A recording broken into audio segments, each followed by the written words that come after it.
Hi, Richard. Happy, I think, Wednesday. Yeah, it is Wednesday. That's why I like vacation. It doesn't matter what day it is. Okay, so I have gone through about half of this chapter on self-management. Apparently, I really needed it this last couple of days to try to get through this chapter and get you this video. So here we go. Okay, so the first thing that we're going to talk about is the term self. And so this locus of control and this idea of internal or external causes of behavior and some of the issues with it and why some of it's problematic. So let's start there. So this term self, we see it lots in our society, right? It's a really commonly used term, and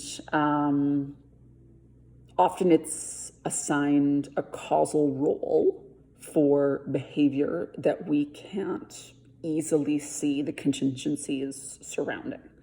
So if we have something that's under our, what, again, some would call external control, I would argue that what they are seeing is something where the contingencies are really obvious. Something where, it is very obvious that, I think the example they used here is that a baby is crying, so a mom goes and picks it up, right? So the mother's behavior is very overt versus behavior that is much more covert in terms of why it happened. So an example of that, one that I'm proud of, I work out at 6 a.m. every day. Every day, Rich, not every day, 5 days a week. And so for lots of people, that is much more covert as to why that behavior occurs. So therefore, it tends to be sort of, the causal relation tends to be put onto sort of that idea of the self. And there's a couple of problems with that, is that number one is that we know the environment controls our behavior. So having this mentalistic view of like this little tiny Linda inside of actual Linda that can be held responsible for the behaviors that I emit just doesn't really work with our worldview. So we can't really assign that a causal role. Other things that tend to happen with this idea of self-control or self-monitoring is we tend to put a causal role onto feelings. Because they tend to be temporally the most close thing to the actual behavior, right? So, just as an example, one might feel sad and then go eat some O. Henry bites. I never feel sad when I eat O. Henry bites. But that feeling of sadness might be because it's so temporally close to the behavior of eating the O. Henry bites. Sometimes it's assigned a causal role, even though it's not necessarily causing the behavior. The other thing that can happen is that we can put explanatory fictions onto the behavior to explain the causal role of it. So for example, having strong willpower, or being really self-determined. I don't know what the words are, but those kind of explanatory fictions can also be assigned a causal role, where what Skinner tried to do was sort of move those ideas and have this idea of self-monitoring be where the causal role is which is in the environment. So he has something called a two-response conceptualization of self-monitoring. So there are two responses for this, and one is called the controlling response, and one is called the controlled response. And I'm going to start with the controlled response just because it's very easy. The controlled response, I understand, is basically the target behavior. It is what you are trying to get yourself to do. The controlling response is, in layman's terms, the manipulation of the environment. So what you do in order to evoke the controlled response. And there's lots of different ways that we can do that. And I'm going to talk about the antecedent ones in a little bit. And then the consequent ones, I think, are going to be in a different video. But those are the two responses that we're looking at: controlling, manipulation of the environment; controlled, target behavior. Okay. The next thing the chapter does is it does an explanation of what self-monitoring actually is.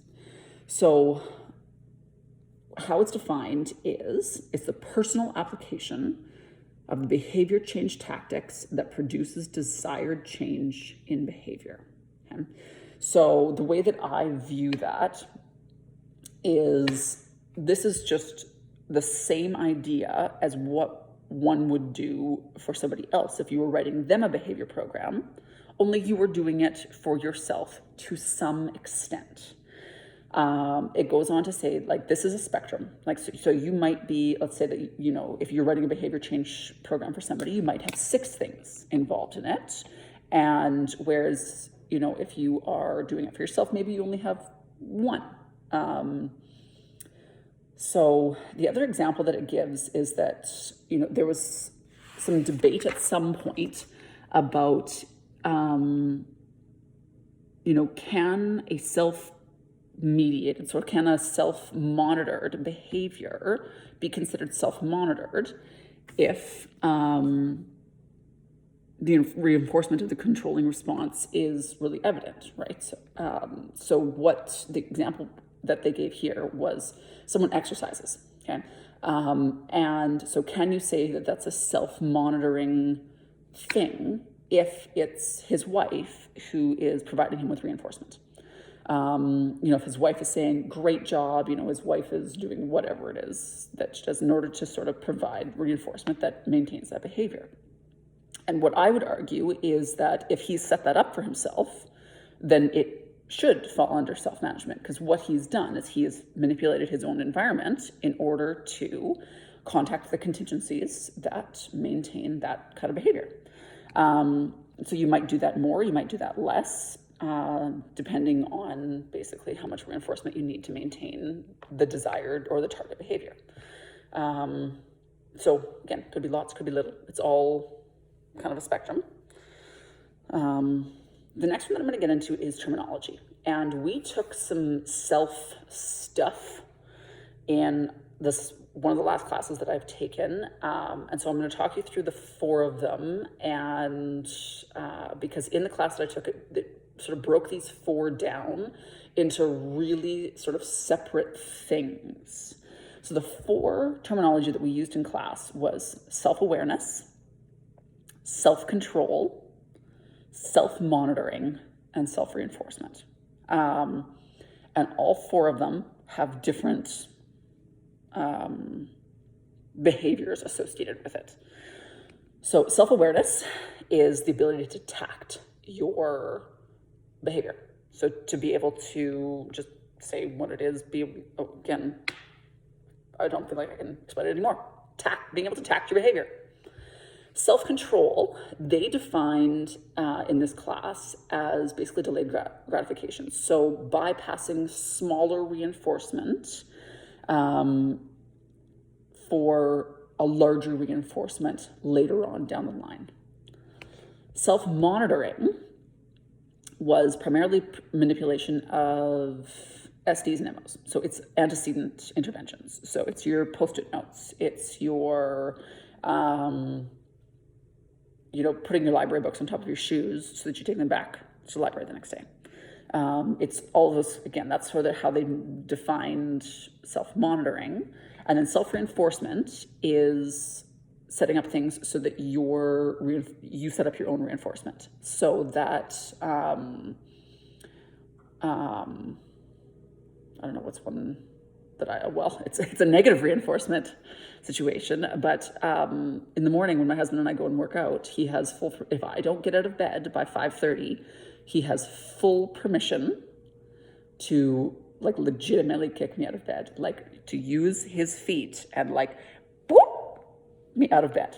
So that is a negative reinforcement strategy. I don't like that when that happens. He loves it. It's his favorite thing. but I don't like it. So I get out of bed so that he doesn't kick me out of bed. I found these 4 different terminologies and how different they are. I found them fairly pedantic and not very user-friendly. The way that the textbook uses this is basically all of those things are under the term of self-management. So they've sort of used self-management as an all-encompassing term that has a bunch of these processes in it. So applications of self-management is the next section in here.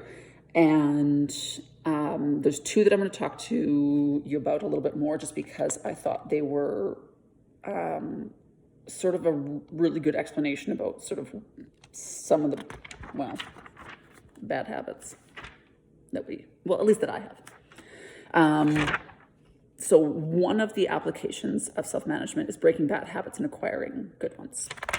And one of the challenges of that is you're slipping on me, sorry, is sometimes the naturally occurring reinforcement, they refer to as reinforcement traps, where the little bits of reinforcement that you get sort of immediately afterwards can maintain that behavior more than if you were to not engage in the bad behavior, in the bad habit, and sort of have a bigger, more important reinforcement down the line.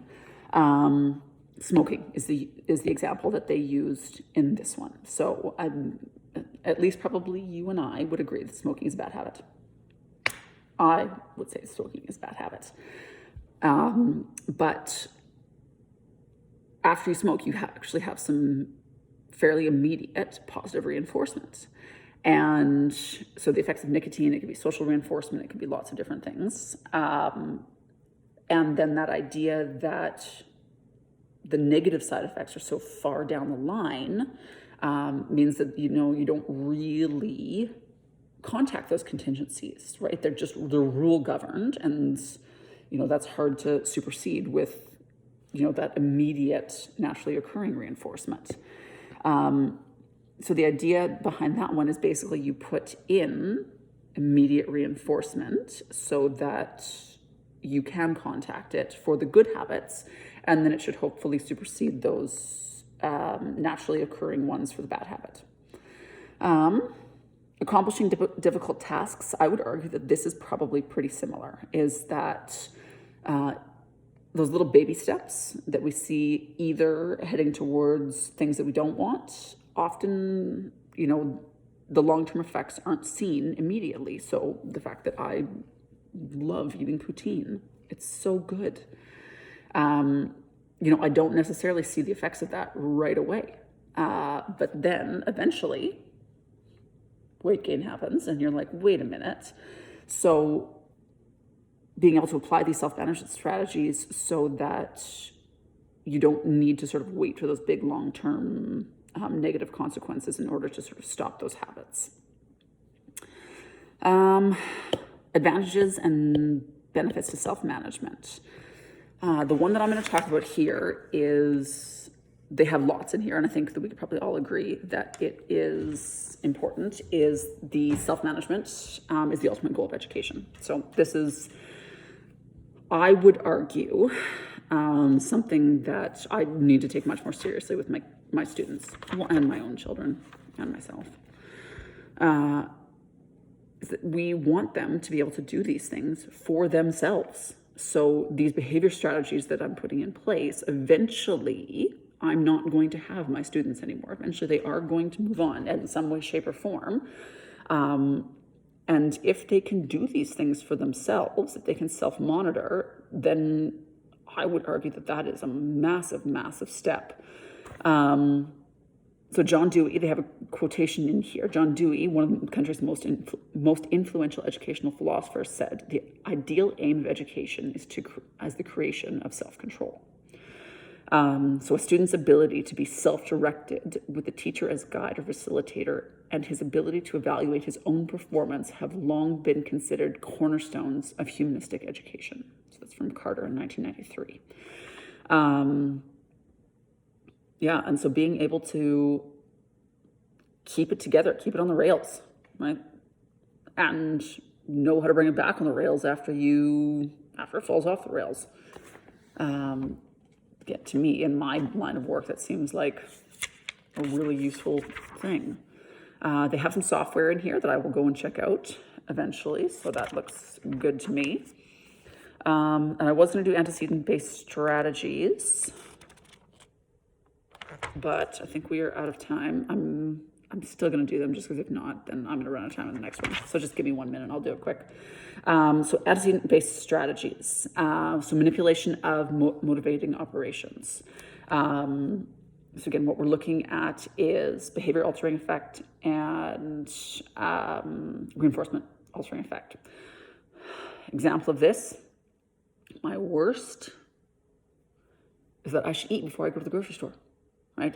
So that it's an AO for me limiting myself to the snacking aisle and buying every bag of chips in it. Not that I would do that. Providing response prompts is the next thing. So this, always this Post-its notes, I've got it everywhere. I can't tell you how many times I have driven away in my teacher parking lot with my car still plugged in. Don't tell my husband. He doesn't know about it. Not yet. So now I've got a Post-it on there, unplug your car. So I just leave it on the steering wheel, and then I remember to go and plug my car. Performing initial steps in the behavior chain. Again, another one. So you start the chain off, and then you're more, as you contact that, you're more likely to proceed with that chain. So for me, gym clothes, by the toilet every morning before I go to bed, right? Because that way when I wake up, it's right there, right? We've started the chain already. Gym bag's already in the car. Chain is started so that it's easier. Removing items necessary for undesired behavior. This is why I don't keep chips in the house. Because I just love them. They're so good. And so if you don't have access to them, then it's much more difficult to eat them. Limiting undesired behavior to restricted stimulus conditions. So bad behavior only happens in certain places. No, this isn't really a self-management strategy. Actually, I would argue that it turned into a self-management strategy. So I've got a girlfriend who has little kids, and so swearing in their house, their rule was that you could only do it in the bathroom with the door closed when you're by yourself. So you can swear as much as you want, but you have to be in the bathroom, and that's the only place that you can swear. And so now that's what kids do if they feel the need to swear. They will just take themselves into the bathroom, close the door, swear away, come back out. Same thing in terms of, on the flip side, is that having a dedicated environment for desired behavior. Idea behind this one is that if you are in that stimulus, or if you're in that environment, there should be enough stimulus control to sort of evoke that behavior. One of the ones that they used here was only sleeping in your bed. So if you can't sleep, get out of bed, right? If you're going to watch TV, go watch it on the couch. And then when you're ready to sleep, then you go to your bed. You don't just sit in your bed and like watch TV and read and all of those kind of things, if you have trouble sleeping. So again, we're over already. And I don't know if you saw my text messages there, but I'll get rid of those. So again, happy Wednesday, and I'll talk to you soon.